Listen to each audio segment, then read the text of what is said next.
الحمد للہ رب العالمین والصلاة والسلام علی سید الانبیاء والمرسلین اما بعد فاعوذ باللہ من الشیطان الرجیم بسم اللہ الرحمن الرحیم۔ سبق نمبر 71 بہار شریعت حصہ 11۔ آج انشاءاللہ تعالی اکالہ، مرابحہ، تولیہ وغیرہ اور پھر قرض اور سود کے حوالے سے انشاءاللہ تعالی گفتگو ہوگی۔ آپ انتہائی توجہ کے ساتھ سماعت کرتے جائیں، انشاءاللہ تعالی خوب علم دین کا فیضان نصیب ہوگا۔ فضولی کی ہی قسموں میں سے ایک قسم ہے۔ آگے ٹاپک ہے اکالہ۔ اکالہ کسے کہتے ہیں؟ حدیث ہے، جس نے کسی مسلمان سے اکالہ کیا قیامت کے دن اللہ تعالیٰ اس کی لغزش دفع کر دے گا۔ اکالہ کیا ہوتا ہے؟ دو شخصوں کے مابین جو عقد ہوا ہے اس کو اٹھا دینے کو اکالہ کہتے ہیں۔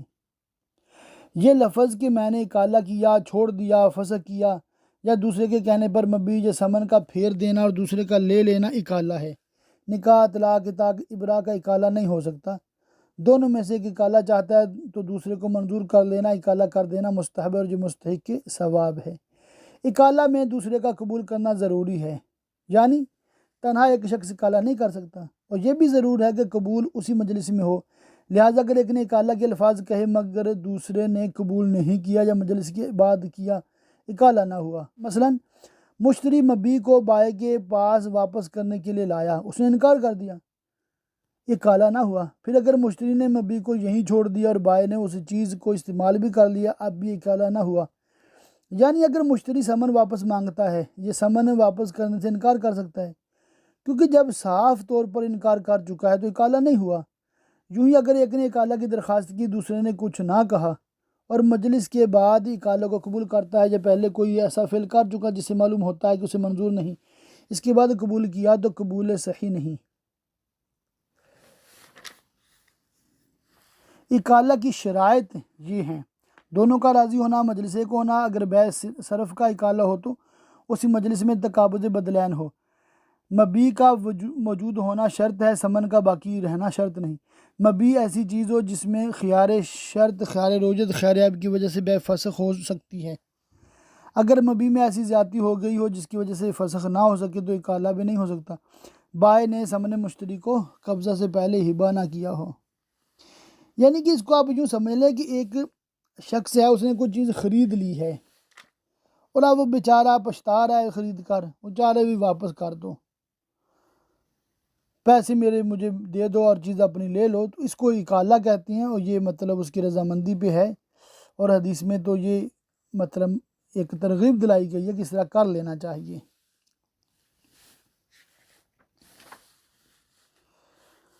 مرابحہ اور تولیہ کا بیان۔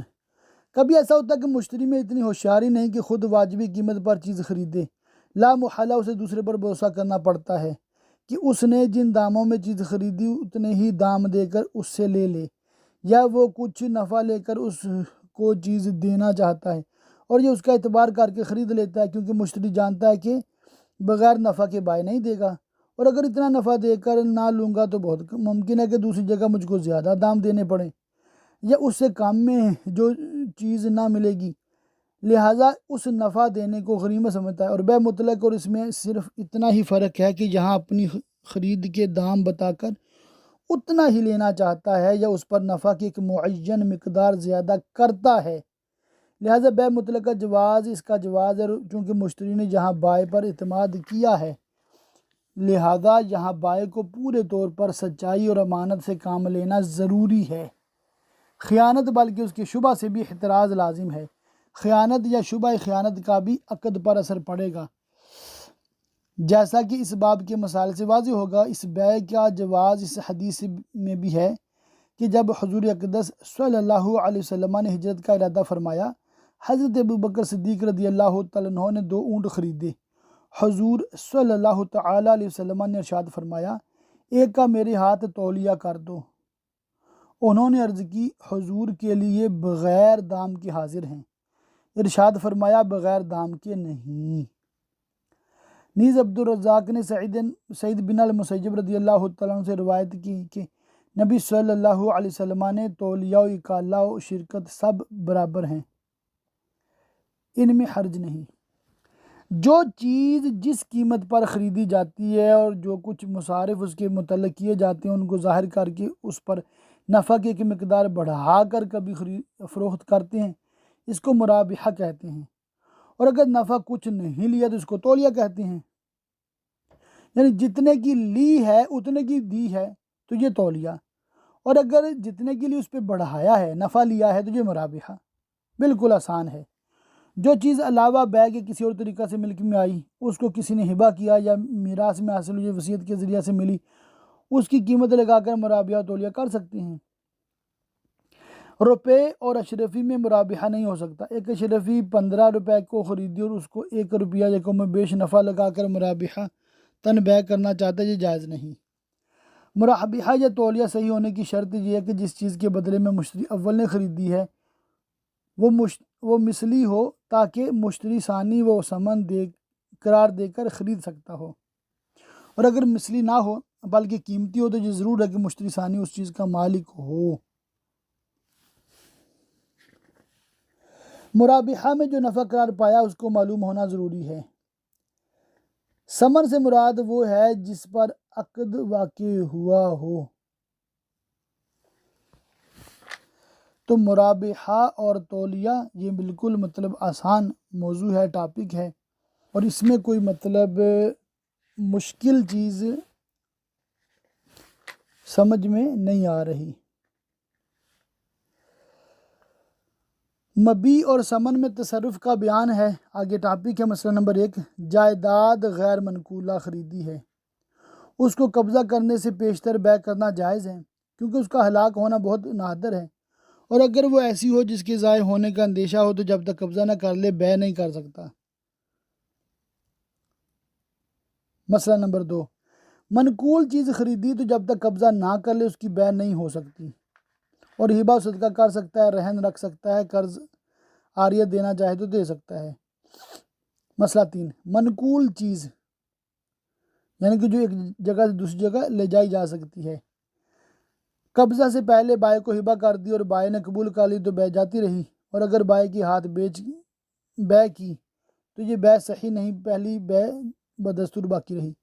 خود بائع نے بیچنے والے نے مشتری کے قبضہ سے پہلے مبیع میں تصرف کیا، اس کی 2 صورتیں ہیں۔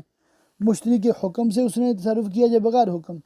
اگر حکم سے تصرف کیا، مثلا مشتری نے کہا اس کو ہبہ کر دے یا کرائے پر دے دے، بائع نے کر دیا تو مشتری کا قبضہ ہو گیا، اور اگر بغیر امر تصرف کیا، مثلا وہ چیز رہن رکھ دی، جو اجرت پر دی، امانت رکھ دی اور مبیع ہلاک ہو گئی، بیع جاتی رہی، اور اگر بائع نے عاریت دی، ہبہ کیا، رہن رکھا اور مشتری نے جائز کر دیا تو یہ بھی مشتری کا قبضہ ہو گیا۔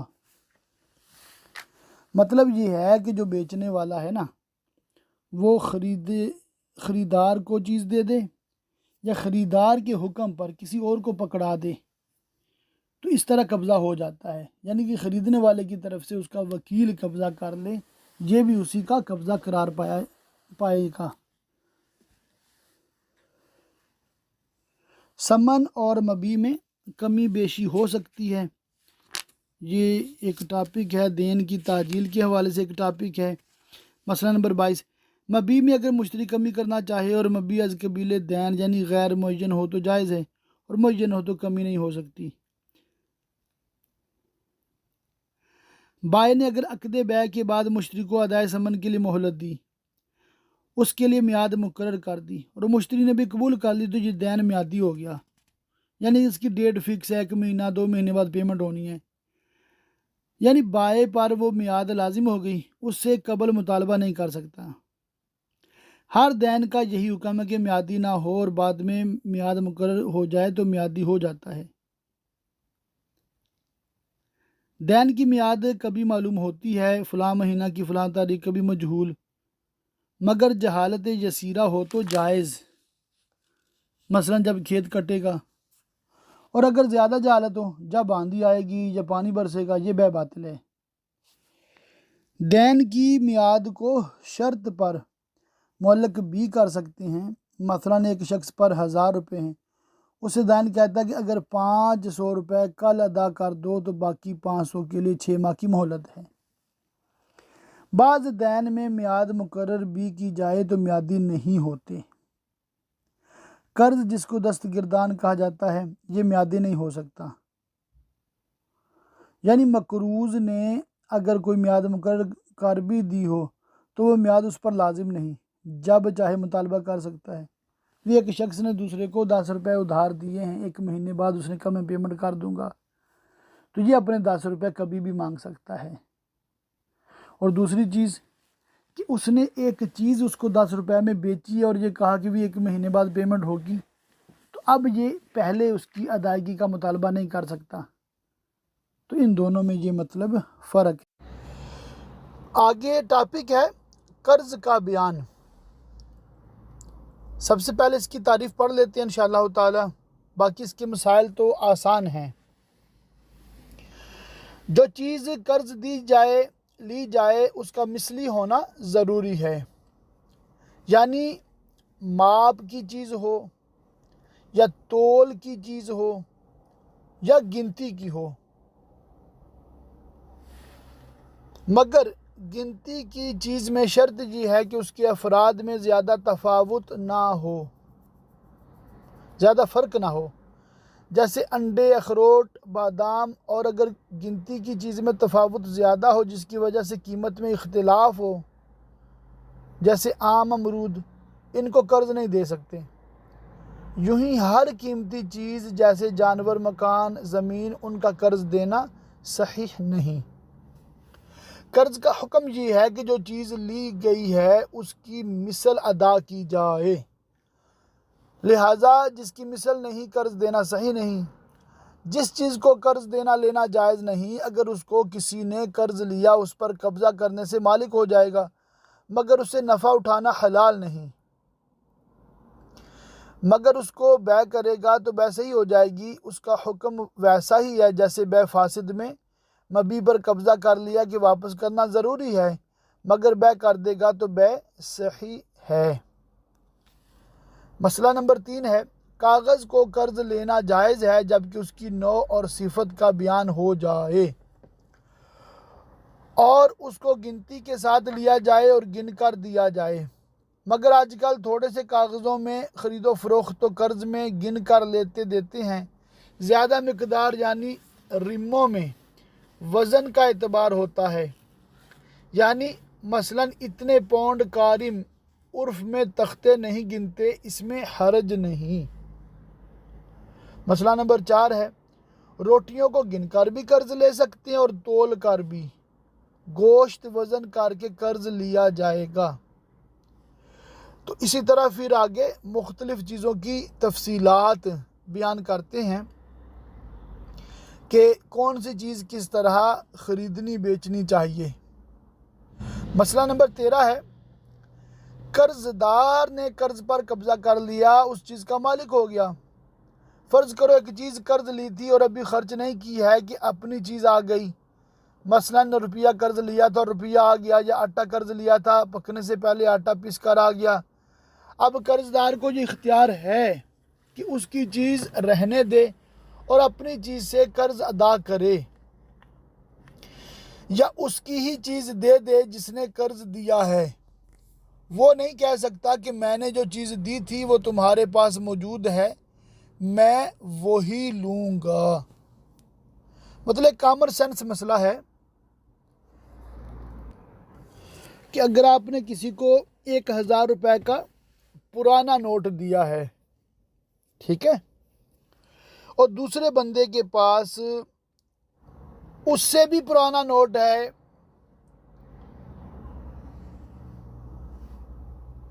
اب آپ اپنا قرضہ واپس لینے لگے ہیں تو وہ آپ کو 1000 دے رہا ہے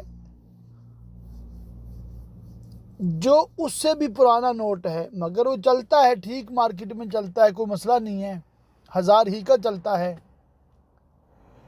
تو اب آپ یہ اصرار نہیں کر سکتے کہ میرے والا ہی نوٹ مجھے واپس دیا جائے، کیونکہ مثلی چیز واپس کرنا ضروری ہے، اس کی مثل، 1000 کا نوٹ آپ نے دیا تو 1000 کا نوٹ آپ کو مل رہا ہے، تو یہ پھر اس میں نئے پرانے کی بحث نہیں کر سکتے۔ مسئلہ نمبر 18 ہے قرض میں کسی شرط کا کوئی اثر نہیں، شرطیں بیکار ہیں۔ مثلا یہ شرط کہ اس کے بدلے میں فلاں چیز دینا، یا یہ شرط کہ فلاں جگہ واپس کرنا، ایسی شرطیں نہیں لگا سکتے۔ مسئلہ 19، واپسی قرض میں اس چیز کی مثل دینی ہوگی جو لی ہے، نہ اسے بہتر نہ کم تر۔ ہاں اگر بہتر ادا کرتا ہے اور اس کی شرط نہ تھی تو جائز ہے، دائن اس کو لے سکتا ہے۔ یوں ہی جتنا لیا ہے ادا کے وقت اس سے زیادہ دیتا ہے مگر اس کی شرط نہ تھی، یہ بھی جائز ہے۔ مطلب آپ کو کسی نے 1000 روپیہ قرض دیا ہے، آپ نے لے لیا، اس نے یہی کہا تھا، عرف بھی یہی ہے کہ جو 1000 دے گا تو 1000 واپس لے گا بس، مگر آپ نے اپنی خوشی سے اس کو واپس 1000 نہیں کیا، 1100 کیا ہے یا 1200 کیا ہے، تو یہ خوشی سے 100-200 زیادہ دیا ہے، یہ سنت بھی ہے اور جائز بھی ہے۔ اگر اسی کو وہ شرط کر لیتا بھی 100 زیادہ لوں گا 200 زیادہ لوں گا تو یہ سود ہو جاتا۔ ایک اور مسئلہ نمبر 22 ہے، جس پر قرض ہے مقروض، اس نے قرض خواہ یعنی قرض دینے والے کو کچھ ہدیہ کیا، گفٹ دیا، تو لینے میں حرج نہیں جبکہ ہدیہ دینا قرض کی وجہ سے نہ ہو بلکہ اس وجہ سے ہو کہ دونوں میں قرابت یا دوستی یا اس کی عادت ہی میں جود و سخاوت ہے کہ لوگوں کو ہدیہ دیا کرتا ہے، اور اگر قرض کی وجہ ہدیہ دیتا ہے تو اس کے لینے سے بچنا چاہیے، اور اگر یہ پتہ نہ چلے کہ قرض کی وجہ سے ہے یا نہیں جب بھی پرہیز ہی کرنا چاہیے۔ جب تک یہ بات ظاہر نہ ہو جائے کہ قرض کی وجہ سے نہیں ہے، اس کی دعوت کا بھی یہی حکم ہے کہ قرض کی وجہ سے نہ ہو تو قبول کرنے میں حرج نہیں، اور قرض کی وجہ سے ہے یا پتہ نہ چلے تو بچنا چاہیے۔ اس کو یوں سمجھنا چاہیے کہ قرض نہیں دیا تھا جب بھی دعوت کرتا تھا، تو معلوم ہوا کہ یہ دعوت قرض کی وجہ سے نہیں، اور اگر پہلے نہیں کرتا تھا اور اب کرتا ہے، یہ پہلے مہینے میں 1 بار کرتا تھا اور اب 2 بار کرنے لگا، یا اب سامان ضیافت زیادہ کرتا ہے، تو معلوم ہوا کہ یہ قرض کی وجہ سے ہے، اس سے اجتناب چاہیے، اس سے کیا ہے؟ بچنا چاہیے۔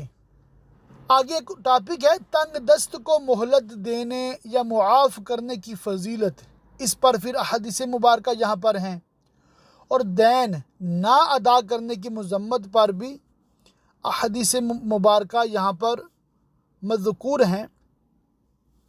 تو ان کا خلاصہ آپ لوگوں کو پتہ ہی ہے کہ قرض جو لیا ہے تو اس کو دینا چاہیے، بر وقت دینا چاہیے، اور اگر ہم نے کسی کو قرض دیا ہے اور وہ بیچارہ نہیں دے پا رہا، اس کے پاس پیسے نہیں ہیں، تو اس کو مہلت دینی چاہیے، اس کو تنگ نہیں کرنا چاہیے۔ آگے ٹاپک ہے سود کا بیان۔ سود کس کو کہتے ہیں اور اس کے کیا معاملات ہیں، انشاءاللہ تعالی یہ سمجھنے کی کوشش کرتے ہیں۔ مسائل فقہیہ میں لکھا ہے کہ ربا یعنی سود حرام قطعی ہے، اس کی حرمت کا منکر کافر ہے، اور حرام سمجھ کر جو اس کا مرتکب ہے فاسق مردود الشہادت ہے۔ عقد معاوضہ میں جب دونوں طرف مال ہو اور ایک طرف زیادتی ہو کہ اس کے مقابل میں دوسری طرف کچھ نہ ہو، یہ سود ہے۔ مسئلہ 1، جو چیز ماپ یا تول سے بکتی ہو جب اس کو اپنی جنس سے بدلا جائے، مثلا گیہوں کے بدلے میں گیہوں، جو کے بدلے میں جو لیے، اور ایک طرف زیادہ ہو، حرام ہے۔ اور اگر وہ چیز ماپ یا تول کی نہ ہو یا ایک جنس کو دوسری جنس سے بدلا ہو تو سود نہیں۔ عمدہ اور خراب کا یہاں کوئی فرق نہیں، یعنی تبادلہ جنس میں ایک طرف کم ہے مگر یہ اچھی ہے، دوسری طرف زیادہ ہے وہ خراب ہے، جب بھی سود اور حرام ہے۔ لازم ہے کہ دونوں ماپ یا تول میں برابر ہوں۔ جس چیز پر سود کی حرمت کا دار و مدار ہے وہ قدر اور جنس ہے۔ قدر سے مراد وزن یا ماپ ہے۔ مسئلہ نمبر 2، دونوں چیزوں کا ایک نام اور ایک کام ہو تو ایک جنس سمجھا اور نام و مقصد میں اختلاف ہو تو دو جنس جانیے، جیسے گیہوں، جو، کپڑے کی قسمیں، ململ، لٹھا، گبرون، چھینٹ، یہ سب اجناس مختلف ہیں۔ کھجور کی سب قسمیں ایک جنس ہیں۔ لوہا، سیسا، تانبا، پیتل مختلف جنس ہیں۔ اون اور ریشم اور سوت مختلف اجناس ہیں۔ گائے کا گوشت، بھیڑ اور بکری کا گوشت، دمبا کی چکی، پیٹ کی چربی، یہ سب اجناس سے مختلفہ ہیں۔ روغن گل، روغن چمیلی، روغن جوہی وغیرہ سب مختلف اجناس ہیں۔ اچھا، یہاں پر ایک مسئلہ عرض کر دوں کہ جو اجناس قرض پر دیتے لیتے ہیں تو ان کو بہت محتاط ہونا ہے، اور جب بھی جنس قرض پر دیں یا لیں اور اس کے بدلے میں جنس ہی لینی ہے تو اپنے قریبی مفتی صاحب سے ضرور مشورہ کر لیں کہ کہیں آپ سود میں مبتلا نہ ہو جائیں۔ بہت احتیاط کی حاجت ہے۔ عام طور پر سود کے مسئلے ہم جب سنتے پڑھتے ہیں تو ہمارے ذہن میں صرف پیسے ہوتے ہیں۔ عام بندے کاروبار جو نہیں کرتے تو وہ قرض میں پیسے ہی دیتے اور لیتے ہیں، تو پیسوں میں تو سیدھا حساب ہے، 1 لاکھ دیا تو 1 لاکھ لینا ہے بس۔ تو اس میں اگر زیادہ کی شرط لگا دی جائے تو وہ سود ہے۔ مگر مختلف اجناس جو ہیں ان میں سے کون سی جنس ایک دوسری سے ملتی ہے اور کون سی مختلف ہے، یہ ایک تفصیلی مسئلہ ہے جو صرف ایک آج کے ٹاپک میں کور نہیں ہو سکتا۔ تو جو احباب کاروباری ہیں تو ان کو چاہیے کہ جب بھی اس طرح کا کاروبار کریں یا جو بھی ان کا بزنس ہے اس کے حوالے سے مکمل رہنمائی جو ہے وہ مفتی صاحب سے ضرور لے لیں۔ مسئلہ نمبر 12 ہے گیہوں، جو، کھجور، نمک جن کا کیلی ہونا منسوس ہے، یعنی جن اشیاء کی ماپ کے ساتھ فروخت ہونے پر نصوص یعنی احادیث وارد ہیں۔ اگر ان کے متعلق لوگوں کی عادت یوں جاری ہو کہ ان کو وزن سے خرید و فروخت کرتے ہیں، جیسا کہ جہاں ہندوستان میں وزن ہی سے سب چیزیں بکتی ہیں، آٹا، گندم وغیرہ وزن کر کے ہم خریدتے بیچتے ہیں، اور بیع سلم میں وزن سے ان کا تعین کیا، مثلا اتنے روپے کے اتنے من گیہوں، یہ سلم جائز ہے، اس میں حرج نہیں۔ اس میں کیا ہے؟ حرج نہیں ہے۔ ہم نے کچھ حدیثیں پڑھی تھی نزہۃ القاری شرح بخاری میں، اگر آپ لوگوں کو یاد ہو، اس میں بھی سود کے حوالے سے مسئلے تھے، تو اسی سے ملتا جلتا ایک مسئلہ آج میں ریپیٹ کرتا ہوں۔ مسئلہ نمبر 16 ہے تار کھجور کو تار یا خشک کھجور کے بدلے میں بیع کرنا جائز ہے جب کو دونوں جانب کی کھجوریں ماپ میں برابر ہوں، وزن میں برابری کا اس میں اعتبار نہیں۔ یوں ہی انگور کو منقے یا کشمش کے بدلے میں بیچنا جائز ہے جبکہ دونوں برابر ہوں۔ اس طرح جو پھل خشک ہو جاتے ہیں ان کے تار کو خشک کے عوض میں بھی بیچنا جائز ہے، اور تار کے بدلے میں بھی، جیسے انجیر، آلو بخارا، خوبانی وغیرہ۔ مسئلہ نمبر 17 گیہوں اگر پانی میں بھیگ گئے ہوں ان کو خشک کے بدلے میں بیع کرنا جائز ہے جبکہ ماپ میں برابر ہوں۔ یوں ہی کھجور یا منقے جن کو پانی میں بھگو لیا ہے خشک کے عوض میں بیع کر سکتے ہیں۔ بنے ہوئے گیہوں کو بے بنے سے بیچنا جائز نہیں۔ اچھا، یہ ایک بہت اہم مسئلہ ہے جو لوگ کافروں کے ساتھ ڈیل کرتے ہیں۔ مسئلہ نمبر 28 ہے مسلم اور کافر حربی کے مابین دارالحرب میں جو عقد ہو اس میں سود نہیں۔ مسلمان اگر دارالحرب میں امان لے کر گیا تو کافروں کی خوشی سے جس قدر ان کے اموال حاصل کرے جائز ہے، اگرچہ ایسے طریقہ سے حاصل کیے کہ مسلمان کا مال اس طرح لینا جائز نہ ہو، مگر یہ ضرور ہے کہ وہ کسی بد عہدی کے ذریعہ حاصل نہ کیا گیا ہو، کہ بد عہدی کفار کے ساتھ بھی حرام ہے۔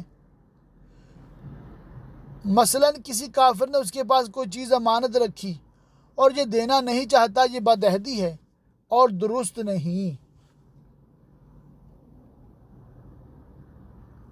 مسئلہ 29 ہے، عقد فاسد کے ذریعہ سے کافر حربی کا مال حاصل کرنا ممنوع نہیں، یعنی جو عقد مابین دو مسلمان ممنوع ہے، اگر حربی کے ساتھ کیا جائے تو منع نہیں، مگر شرط یہ ہے کہ وہ عقد مسلم کے لیے مفید ہو، مثلا 1 روپیہ کے بدلہ میں 2 روپیے خریدے، یا اس کے ہاتھ مردار کو بیچ ڈالا کہ اس طریقہ سے مسلمان کا روپیہ حاصل کرنا شرع کے خلاف اور حرام ہے، اور کافر سے حاصل کرنا جائز ہے۔ مسئلہ 30، ہندوستان اگرچہ دارالاسلام ہے، اس کو دارالحرب کہنا صحیح نہیں، مگر یہاں کے کفار یقیناً نہ ذمی ہیں نہ مستامن ہیں، کیونکہ ذمی یا مستامن کے لیے بادشاہ اسلام کا ذمہ کرنا اور امن دینا ضروری ہے، لہٰذا ان کفار کی اموال عقود فاسدہ کے ذریعے حاصل کیے جا سکتے ہیں جبکہ بدعہدی نہ ہو۔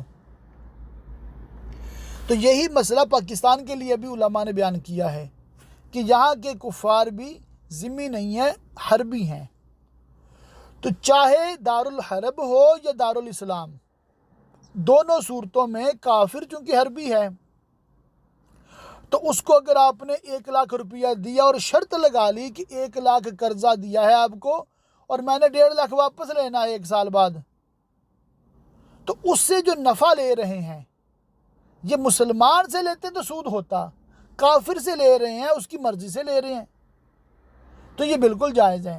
بھی ہم نے کون سا گن پوائنٹ پہ اس کو قرضہ دیا ہے، اس کو ضرورت ہے، وہ مرضی سے کہہ رہا ہے بھی ٹھیک ہے مجھے 1 لاکھ دو، میں 1.5 لاکھ واپس کروں گا، یا جتنا بھی اضافہ آپ لے سکتے ہیں، کافر کے ساتھ جائز ہے۔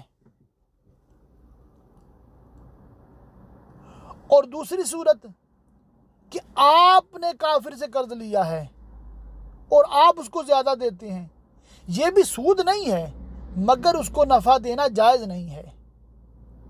ہاں اگر آپ کی کوئی ایسی غرض ہو کہ آپ اس کی وجہ سے لے رہے ہیں اور آپ کو فائدہ ہی فائدہ ہے، نقصان نہیں ہے، تو جائز ہو جائے گا۔ مثال دی ہے UK کے علماء نے کہ یہاں پر کافر سے قرض لیتے ہیں، بینک سے مثال ہے، لون لیتے ہیں، مورگیج لیتے ہیں اور مکان لے لیتے ہیں اپنا ذاتی مکان کی جو منتھلی ہے، مثال دیتا ہوں بھی 200 پاؤنڈ ماہانہ ہے مورگیج، 200 پاؤنڈ صرف ہے ماہانہ مورگیج، منتھلی اس کی قسطیں جو ہیں، اور بینک سے آپ نے 50,000 لیا ہوا ہے 25 سال کے لیے، تو صرف 200 ہر مہینے دینا ہے۔ جبکہ آپ اگر کرائے پہ رہتے ہیں تو کیا ہوگا، کرائے پہ رہنے کی وجہ سے آپ کو ہر مہینے 400 دینا پڑے گا۔ اب اس میں 2 فرق آ گئے، ایک تو فرق یہ ہے کہ بھی مورگیج تھوڑی دینی پڑتی ہے، کرایہ زیادہ دینا پڑتا ہے، ٹھیک ہے، اور دوسرا فرق یہ ہے کہ کرائے میں تو پیسہ گیا، اور مورگیج اگر آپ دیتے ہیں تو اس میں کیا ہوتا ہے کہ مکان تو آپ کا ہو جائے گا نا اینڈ پہ۔ اب لوگ یہ سوال کریں گے بھی آپ کافر کو نفع بھی تو دے رہے ہیں، اس کا جواب یہ ہے کہ بھی اس میں کافر کو نفع یقینی طور پہ ہے مگر مسلمان کا نقصان نہیں ہے کہ وہ 200 ہر مہینے بچا رہا ہے نا کرائے سے۔ اور دوسرا بہت بڑا فائدہ یہ ہے کہ مکان کی 20-25 سال میں قیمت یعنی 4-5 گنا بڑھ جاتی ہے۔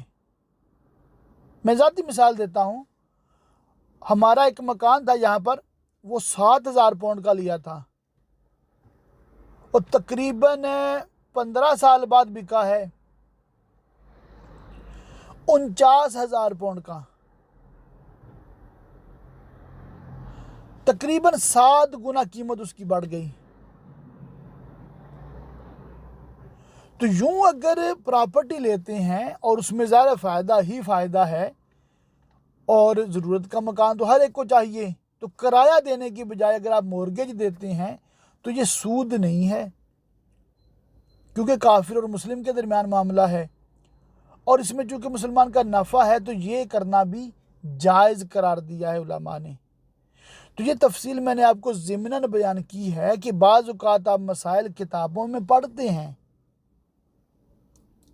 مگر اس کی تشریح جو ہے علماء نے اپنے دور کے اعتبار سے، اپنے خطے کے اعتبار سے، اپنے لوگوں کے رسم و رواج کے اعتبار سے مختلف کی ہوتی ہے۔ تو ہمیشہ پڑھنے کے ساتھ ساتھ اپنے قریبی سنی حنفی بریلوی مفتی صاحب سے بھی اٹیچ رہنا ہے، ٹھیک ہے؟ مثال آپ نے بہار شدید میں یہی پڑھا تھا کہ کافر سے نفع لے تو سکتے ہیں، دے نہیں سکتے، اور آپ نے دیکھا بھی جہاں پر علماء UK میں اجازت دے رہے ہیں مکان لینے کی مورگیج پر کافر سے قرض لے کر، تو آپ تو ان سے الجھ پڑیں گے، یہ دیکھو یہ تو گناہ ہے، کافر کو نفع نہیں دے سکتے۔ مگر جب آپ کو وہ تفصیل بتائیں گے بھی نفع دے رہے ہیں یا مسلمان کو بہت بڑے نقصان سے بچا رہے ہیں، تو پھر آپ یقینی طور پہ ایگری کریں گے بھی بالکل بچا رہے ہیں، تو اس صورت میں جائز ہو گیا۔ واللہ تعالی اعلم بالصواب۔ تو یہ فتویٰ دینا اس معاملے میں ضمناً مطلب ضروری تھا، جائز تھا کہ انشاءاللہ تعالی آپ چونکہ عالم کورس کر رہے ہیں تو آپ کا ذہن مزید کھلے، وسعت پیدا ہو اور آپ حالات حاضرہ کو بھی سمجھیں۔ سود سے بچنے کی صورتیں بیان کی گئی ہیں کہ شریعت مطہرہ نے جس طرح سود لینا حرام فرمایا، سود دینا بھی حرام کیا۔ حدیثوں میں دونوں پر لعنت فرمائی ہے اور فرمایا کہ دونوں برابر ہیں۔ آج کل سود کی اتنی کثرت ہے کہ قرض حسن جو بغیر سودی ہوتا ہے بہت کم پایا جاتا ہے۔ دولت والے کسی کو بغیر نفع روپیہ دینا چاہتے نہیں، اور اہل حاجت اپنی حاجت کے سامنے اس کا لحاظ بھی نہیں کرتے کہ سودی روپیہ لینے میں آخرت کا کتنا عظیم وبال ہے۔ اس سے بچنے کی کوشش کی جائے۔ لڑکی لڑکے کی شادی، ختنہ اور دیگر تقریبات شادی و غمی میں اپنی وسعت سے زیادہ خرچ کرنا چاہتے ہیں۔ برادری اور خاندان کے رسوم میں اتنے جکڑے ہوئے ہیں کہ ہر چند کہیے ایک نہیں سنتے۔ رسوم میں کمی کرنے کو اپنی ذلت سمجھتے ہیں۔ ہم اپنے مسلمان بھائیوں کو اولاً تو یہی نصیحت کرتے ہیں کہ ان رسوم کے جنجال سے نکلیں، چادر سے زیادہ پاؤں نہ پھیلائیں اور دنیا آخرت کے تباہ کن نتائج سے ڈریں۔ تھوڑی دیر کی مسرت یا ابنائے جنس میں نام آوری کا خیال کر کے آئندہ زندگی کو تلخ نہ کریں۔ اگر یہ لوگ اپنی حد سے باز نہ آئیں، قرض کا بار گراں اپنے سار ہی رکھنا چاہتے ہیں، بچنے کی سعی نہیں کرتے، جیسا کہ مشاہدہ اسی پر شاہد ہے، تو اب ہماری دوسری فہمائش ان مسلمانوں کو یہ ہے کہ سودی قرض کے قریب نہ جائیں، کہ بنص قطعی قرآنی اس میں برکت نہیں، اور مشاہدات و تجربات بھی یہی ہیں کہ بڑی بڑی جائیدادیں سود میں تباہ ہو چکی ہیں۔ یہ سوال اس وقت پیش نظر ہے کہ جب سودی قرض نہ لیا جائے تو بغیر سودی قرض کون دے گا؟ پھر ان دشواریوں کو کس طرح حل کیا جائے؟ اس کے لیے ہمارے علماء کرام نے چند صورتیں ایسی تحریر فرمائی ہیں کہ ان طریقوں پر عمل کیا جائے تو سود کی نجاست و نحوست سے پناہ ملتی ہے، اور قرض دینے والا جس ناجائز نفع کا خواہشمند تھا اس کے لیے جائز طریقہ پر نفع حاصل ہو سکتا ہے۔ صرف لین دین کی صورت میں کچھ ترمیم کرنی پڑے گی، مگر ناجائز و حرام سے بچاؤ ہو جائے گا۔ شاید کسی کو یہ خیال ہو کہ دل میں جب یہ ہے کہ 100 دے کر 110 لیے جائیں گے، پھر سود سے کیوں کر بچے؟ ہم اس کے لیے یہ واضح کرنا چاہتے ہیں کہ شرع مطہر نے جس عقد کو جائز بتایا وہ محض اس تخیل سے ناجائز و حرام نہیں ہو سکتا۔ دیکھو، اگر روپے سے چاندی خریدی اور 1 روپے کی 1 بھر سے زائد لی، یہ یقیناً سود و حرام ہے، صاف حدیث میں تصریح ہے۔ اور اگر ایک گنی جو 15 روپے کی ہو اس سے 25 روپے بھر یا اور زیادہ چاندی خریدی، یا 16 آنے پیسے کی 2 روپیہ بھر خریدی، اگرچہ اس کا مقصود بھی وہی ہے کہ چاندی زیادہ لی جائے مگر سود نہیں، اور یہ صورت یقیناً حلال ہے۔ حدیث صحیح میں فرمایا، معلوم ہوا کہ جواز و عدم جواز نوعیت عقد پر ہے، عقد بدل جائے گا، حکم بدل جائے گا۔ اس مسئلہ کو زیادہ واضح کرنے کے لیے ہم 2 حدیثیں ذکر کرتے ہیں۔ صحیحین میں ابو سعید خدری ابو ہریرہ رضی اللہ تعالیٰ عنہ سے مروی کہتے ہیں کہ رسول اللہ صلی اللہ تعالیٰ علیہ وسلم نے ایک شخص کو خیبر کا حاکم بنا کر بھیجا تھا۔ وہ وہاں سے حضور کی خدمت میں عمدہ کھجوریں لائے۔ ارشاد فرمایا، کیا خیبر کی سب کھجوریں ایسی ہوتی ہیں؟ عرض کی، نہیں یا رسول اللہ صلی اللہ علیہ وسلم، ہم 2 سا کے بدلے ان کھجوروں کا 1 سا لیتے ہیں اور 3 سا کے بدلے 2 سا لیتے ہیں۔ فرمایا، ایسا نہ کرو، معمولی کھجوروں کو روپیہ سے بیچو، پھر روپیہ سے اس قسم کی کھجوریں خریدا کرو، اور تول کی چیزوں میں بھی ایسا ہی فرمایا۔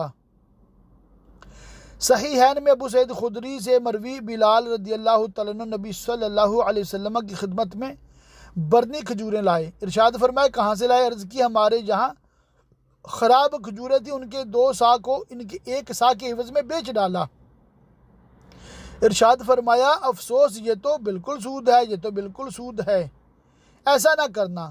ہاں، اگر ان کے خریدنے کا ارادہ تو اپنی کھجوریں بیچ کر پھر ان کو خریدو۔ یہ بہت انٹرسٹنگ مسئلہ ہے، توجہ فرمائیں۔ ان دونوں حدیثوں سے واضح ہوا کہ بات وہی ہے کہ عمدہ کھجوریں خریدنا چاہتے ہیں مگر اپنی کھجوریں زیادہ دے کر لیتے ہیں تو سود ہے، اور اپنی کھجوریں روپیہ سے بیچ کر، اپنی کھجوریں جو خراب ہیں روپیہ سے بیچ دیں، اچھی کھجوریں اس روپیہ سے خریدیں، یہ جائز ہے۔ اسی وجہ سے امام قاضی خان اپنے فتاویٰ میں سود سے بچنے کی صورتیں لکھتے ہوئے یہ تحریر فرماتے ہیں۔ اس مختصر تمہید کے بعد اب وہ صورتیں بیان کرتے ہیں جو علماء نے سود سے بچنے کی بیان کی ہیں۔ مسئلہ 1، ایک شخص کے دوسرے پر 10 روپے تھے، اس نے مدیون سے کوئی چیز ان 10 روپوں میں خرید لی اور مبیع پر قبضہ بھی کر لیا، پھر اسی چیز کو مدیون کی ہاتھ 12 میں ثمن وصول کرنے کی ایک میعاد مقرر کر کے بیچ ڈالا۔ اب اس پر 10 کی جگہ 12 ہو گئے اور اسے 2 روپے کا نفع ہوا اور یہ سود نہ ہوا۔ نمبر 2، ایک نے دوسرے سے قرض طلب کیا، وہ نہیں دیتا، اپنی کوئی چیز مقرض قرض دینے والے کے ہاتھ 100 روپے میں بیچ ڈالی، اس نے 100 روپے دے دیے اور چیز پر قبضہ کر لیا، پھر مستقرض جو قرض لینا چاہتا ہے اس نے وہی چیز قرض دینے والے سے سال بار کے وعدہ پر 110 روپے میں خرید لی، یہ بیع جائز ہے۔ مقروض نے 100 روپے دیے اور 110 روپے مستقرض کے ذمہ لازم ہو گئے، اور اگر مستقرض کے پاس کوئی چیز نہ ہو جس کو اس طرح بیع کرے تو مقرض مستقرض کے ہاتھ اپنی کوئی چیز 110 روپے میں بیع کرے اور قبضہ دے دے، پھر مستقرض اس کی غیر کے ہاتھ 100 روپے میں بیچے اور قبضہ دے دے، پھر اس شخص اجنبی سے مقرض یعنی قرض لینے والا 100 روپے میں خرید لے اور ثمن ادا کر دے اور وہ مستقرض کو 100 روپے ثمن ادا کر دے۔ نتیجہ یہ ہوا کہ مقرض قرض لینے والے کی چیز اس کے پاس آ گئی اور مستقرض قرض دینے والے کو 100 روپے مل گئے، مگر مقرض کے اس کے ذمہ 110 روپے لازم رہے۔ اسی طرح مسئلہ نمبر 3 میں بھی مسئلہ یہی ہے، یہ بھی انشاءاللہ تعالیٰ پڑھ دیتا ہوں۔ مقرض قرض لینے والے نے اپنی کوئی چیز مستقرض قرض دینے والے کے ہاتھ 13 روپے میں 6 مہینے کے وعدہ پر بیع کی اور قبضہ دے دیا، پھر مستقرض نے اسی چیز کو اجنبی کے ہاتھ بیچا اور اس بیع کا اکالہ کر کے پھر اسی کو مقرض کے ہاتھ 10 روپے میں بیچا اور روپے لے لیے۔ اس کا بھی یہ نتیجہ ہوا کہ مقرض کی چیز واپس آ گئی اور مستقرض کو 10 روپے مل گئے، مگر مقرض کے اس کے ذمہ 13 روپے واجب ہوئے۔ بیعینہ، سود سے بچنے کی ایک صورت بیعینہ ہے۔ امام محمد رحمہ اللہ نے فرمایا بیعینہ مکروہ ہے کیونکہ قرض کی خوبی اور حسن سلوک سے محض نفع کی خاطر بچنا چاہتا ہے، اور امام ابو یوسف رحمہ اللہ نے فرمایا کہ اچھی نیت ہو تو اس میں حرج نہیں، بلکہ بیع کرنے والا مستحق ثواب ہے کیونکہ وہ سود سے بچنا چاہتا ہے۔ مشائخ بلخ نے فرمایا بیعینہ ہمارے زمانہ کی اکثر بیعوں سے بہتر ہے۔ بیعینہ کی صورت یہ ہے، ایک شخص نے دوسرے سے مثلا 10 روپے قرض مانگے، اس نے کہا میں قرض نہیں دوں گا، یہ البتہ کر سکتا ہوں کہ یہ چیز تمہارے ہاتھ 12 روپے میں بیچتا ہوں، اگر تم چاہو خرید لو اسے، بازار میں 10 روپے کو بے کر دینا، تمہیں 10 روپے مل جائیں گے اور کام چل جائے گا۔ اور اس صورت میں بے ہوئی۔ بائی یعنی بیچنے والے نے زیادہ نفع حاصل کرنے اور سود سے بچنے کا یہ حیلہ نکالا کہ 10 کی چیز 12 میں بے کر دی، اس کا کام چل گیا اور خاطر خواہ اس کو نفع مل گیا۔ بعض لوگوں نے اس کا یہ طریقہ بتایا ہے کہ تیسرے شخص کو اپنی بے میں شامل کریں، یعنی مقرض قرض لینے والے نے قرض دار کے ہاتھ اس کو 12 میں بیچا اور قبضہ دے دیا، پھر قرض دار نے ثالث کے ہاتھ 10 روپے میں بیچ کر قبضہ دے دیا، اس نے مقرض کے ہاتھ 10 روپے میں بیچا اور قبضہ دے دیا، اور 10 روپے ثمن کے مقرض سے وصول کر کے قرض دار کو دے دے۔ نتیجہ یہ ہوا کہ قرض مانگنے والے کو 10 روپے وصول ہو گئے، مگر 12 دینے پڑیں گے کیونکہ وہ چیز 12 میں خریدی ہے۔ تو آج تھوڑا ٹائم زیادہ ہو گیا، اس کے لیے معذرت چاہتا ہوں، مگر آپ لوگ انشاءاللہ تعالی ان مسائل کو جتنا زیادہ پڑھیں گے، جتنا زیادہ سنیں گے انشاءاللہ تعالی اتنا ہی فائدہ ہے۔ تو بالکل بھی گھبرایا نہ کریں اگر ٹائم کبھی زیادہ ہو جائے۔ اور آپ کو ساتھ ہی ساتھ میں مزید ترغیب دیتا ہوں، دعوت اسلامی کی ایک کتاب ہے سود سے بچنے کے طریقے اور اس طرح کا اس کا ٹاپک ہے، اس کا انشاءاللہ تعالی ڈسکرپشن میں آپ کو لنک بھی مل جائے گا، اور اس کتاب کو بھی آپ ایک نظر ضرور پڑھیے گا۔ انشاءاللہ تعالی آپ کو بہت زیادہ سود کے حوالے سے معلومات ہوگی۔ اللہ تعالی ہم سب کو ہر طرح کے گناہ سے بچنے کی توفیق عطا فرمائے، آمین بجاہ النبی الامین وصلی اللہ تعالی علیہ وآلہ وصحبہ وبارک وسلم۔